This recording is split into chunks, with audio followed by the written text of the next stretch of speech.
ओम नमो भगवते वासुदेवाय नमः। स्वागत है आप सभी का मेरे भक्ति भावना यूट्यूब चैनल पर। परवर्तनी एकादशी अर्थात वामन एकादशी, इस एकादशी का विशेष महत्व है। यह एकादशी 16 की रहेगी या 17 की रहेगी। एकादशी का शुभ मुहूर्त क्या है, पूजा में किस देवता की पूजा करनी चाहिए और साथ ही किन बातों का ध्यान रखना है। पुत्र प्राप्ति, संतान प्राप्ति के लिए कौन से ऐसे उपाय करें जिससे हमारी मनोकामना पूरी हो। तो इस वीडियो को लास्ट तक देखें, विशेष महत्व है इस कथा का और इस एकादशी का।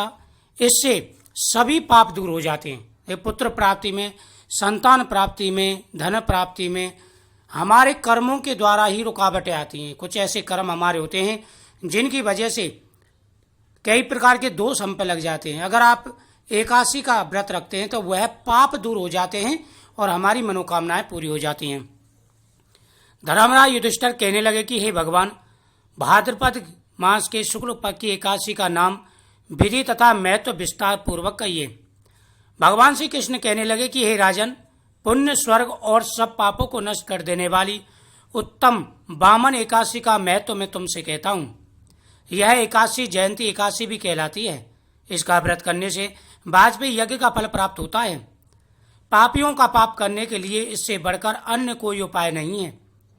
जो मनुष्य इस एकादशी के दिन वामन भगवान की पूजा करता है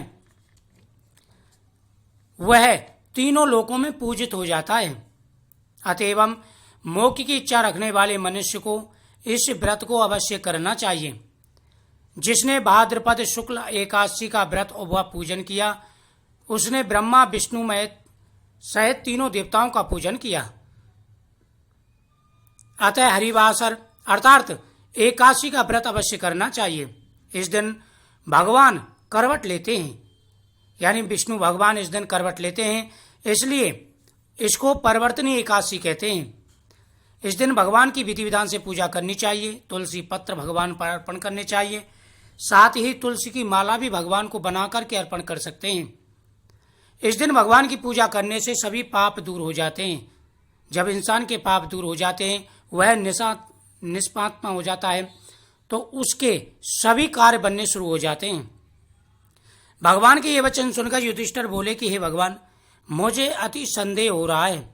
आप किस प्रकार करवट लेते हैं और किस प्रकार राजा बलि को बांधा और वामन रूप किस प्रकार धारण करके लीलाएं की, यह कृपा करके मुझे बताने की कृपा करें। चतुर्थ मास के व्रत की क्या विधि है तथा आपके शयन करने पर मनुष्य का क्या कर्तव्य है, सो आप विस्तार पूर्वक मुझसे कहिए। श्री कृष्ण कहने लगे कि हे राजन, अब आप सब पापों को नष्ट करने वाली कथा को ध्यान पूर्वक सुने। यानी भगवान जब कृष्ण की आप पूजा कर लें, विष्णु भगवान की, उनके सामने इच्छा पूर्ति दीपक जला दें। दीपक का उपाय मैं लास्ट में बताऊंगा किस प्रकार से आपको जलाना है। दीपक जलाएं, फिर आप विधि विधान से भगवान की पूजा करने के बाद में हाथ में पुष्प लेकर के इस कथा को जरूर सुने। इस कथा का विशेष महत्व है सुनने का।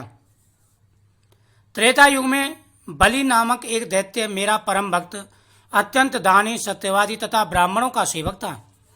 यज्ञ के प्रभाव से उसने इंद्रादि सब देवताओं को जीत लिया। तब देव ऋषियों सहित इंद्रादि सब देवता भगवान के समीप जाकर वेद मंत्रों द्वारा भगवान का पूजन स्तुति करने लगे। अंत में भगवान ने वामन रूप धारण कर अवतार लिया और अपने तेजस्वी रूप से राजा बलि को जीत लिया। इतनी वार्ता सुनकर राजा युधिष्ठिर कहने लगे कि हे जनार्दन, आपने वामन रूप धारण करके उस महाबली दैत्य को किस प्रकार जीता। श्री भगवान कहने लगे, मैंने वामन रूप धर बलि से 3 पग भूमि की याचना करते हुए कहा कि मुझे 3 पग भूमि का दान दे दो, इससे तुम्हें 3 लोक का दान प्राप्त होगा। राजा बलि ने इसको तुच्छ सी याचना समझ 3 पग भूमि का संकल्प मुझको दे दिया और मैंने अपने त्रिविक्रम रूप को बढ़ाकर के भूलोक में पद, भूलोक में पेट, जनलोक में हृदय, यमलोक में कंठ की स्थापना कर सत्यलोक में मुख, उसके ऊपर मस्तक स्थापित किया। सूर्य, चंद्रमा आदि सब ग्रह, गण, योग, नक्षत्र, इंद्रादि देवता और शेष आदि सब नाग गणों ने विधि पूर्वक वेद सूक्तों से मेरी स्तुति की। तब मैंने राजा बलि को हाथ पकड़ करके कहा कि राजन, एक पद से पृथ्वी, दूसरे से स्वर्गलोक पूर्ण हो गया। अब तीसरा पैर कहाँ रखूं? तब राजा बलि ने अपना सिर झुका लिया और मैंने अपना पैर उसके मस्तक पर रख दिया, जिससे मेरा वह भक्त पाताल लोक को चला गया।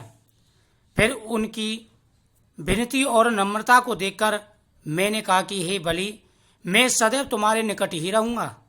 विरोचन के पुत्र बलि के कहने पर वहां पर भाद्रपद शुक्ला पर्वतनी एकादशी के दिन बलि के आश्रम पर मेरी मूर्ति स्थापित हुई और दूसरी क्षीर सागर में शेषनाग की पीठ पर।